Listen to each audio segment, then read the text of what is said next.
والله الا الخوت في اطار لي فلوق اللي كنعطي على الهجره وعلى الغربه ونهار هضرت على كندا. انا باقي عاقل واحد المغاربه اتصلوا بيا تبارك الله عليهم. تحيه بهذه المناسبه للناس ديال الجاليه المغربيه في العالم كامل والناس ديال كندا. اتصلوا بيا شي ناس في البريفي والله يعمر لهم الدار، اللي كيقرا تما، اللي خدام، اللي منذ سنوات، وقال لي مزيانه مهدي وهاد المعلومات عطيتيها في يعني في الصميم وراك بحثتي. يعني الحمد لله انا راه ملي كنعطيكم معلومات مثلا على اي دومين او مثلا بخصوص الهجره، يعني كنتقاتل عن تجربه، عن معلومات، مصادر موثوقه. نقزوا واحد المغربيات، يعني واحد المغربيات، واحد العيالات، تقريبا ملي ضربت على البروفايل ديالهم 50 عام، 54 عام، 62 عام، ما عرفتوش هما مشاو ليبوك لكندا وكيسحبوا واقيلا كندا ديالهم.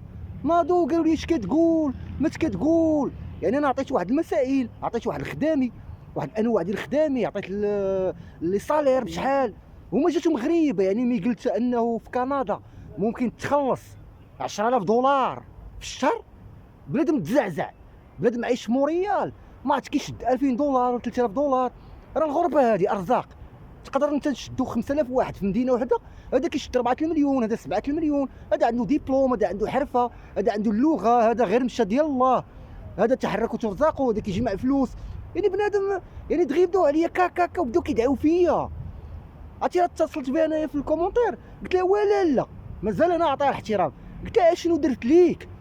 والو. قالت لي انت وجهك كي داير وبحالك نتايا. يعني هادو واقيلا هما من دوك النوع ديال كيبقاو يقولوا الغربه ما فيها والو، ولاش انت في كندا، وبداو كينقزوا. ويلي غتوحلها مع الضريبه، كلشي العذاب اللي كيتسناك في كندا، اش كتقول ما كتقول. واختي ما كاينه الضريبه والعذاب والالام وكاين البرد والثلوجات، ورجعي في حالتك للمغرب.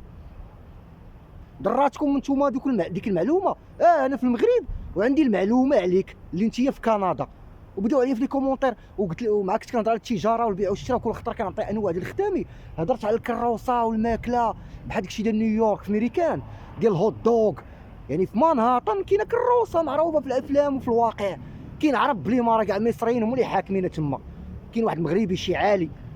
قالت لي كاش كتقول كندا كروسه ولا لا كروسه. يعني وكاين دوك اللي بحال لي كارافان ديال الماكله، هادو تما هضرت عليهم. يعني بنادم وصل واحد الحلقه حتى كان ومنهاتن في نيويورك، وفيه كروسه ديال الهوت دوغ. المراكنه في الشركات كينزلوا كيقسطوا ب 11 دولار 9 دولار، كتجيهم رخيصه. قال لي انت في مونريال راه كاينه اوتاوا وادمونتون وفانكوفر والبرتا، بقاي انت في مونريال ما فخباركش الهضره على الانترنت جوجل المعلومات الوقت كتقدم.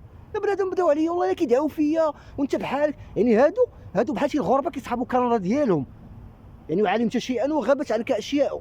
الانسان يقلب على راسو. وكنقول لكم الناس ديال المغاربه ديال كندا اتصلوا بيا قالوا لي مهدي هادشي اللي كتقول فيه وديك المدينه اللي جبتي لي فيها البترول ديال الصخر اللي كتخلص ب 10000 دولار كونفيرماو. اذا كاين واحد الناس كتمشي الغربه، كنقولها ديما اون جينيرال، الارزاق بيد الله في الحياه عامه. القدر الكتاب دا يتزوج قاوريه دا يصيب وراقي دغيا. كاين اللي مشى تما تخشى في واحد الزنقه بقى عايش فيها كاريو ثلاثه الناس معاشره مع السواره وداكشي ديال باربيس باريس مسمال بغرير بلا كيمشي الغربه وباقي جاري معاك انت في البلاد. وما عايش الغربه لا مع الشهبين لا مع كور. كاين التاقلم، كاين الانسجام، كاين الشخصيه، كاين التريكيل ديالك، كاين تحرك وترزاق، وكاين البيع والشراء، كاين كتقلب على راسك. بنادم والله بدا يقول لك اش كتقول كروسه ديال الماكله ويلي ما تويلي ترى ناري الضريبه شي يديروا لك. لا اله الا الله وعباص وجهكم قاصح.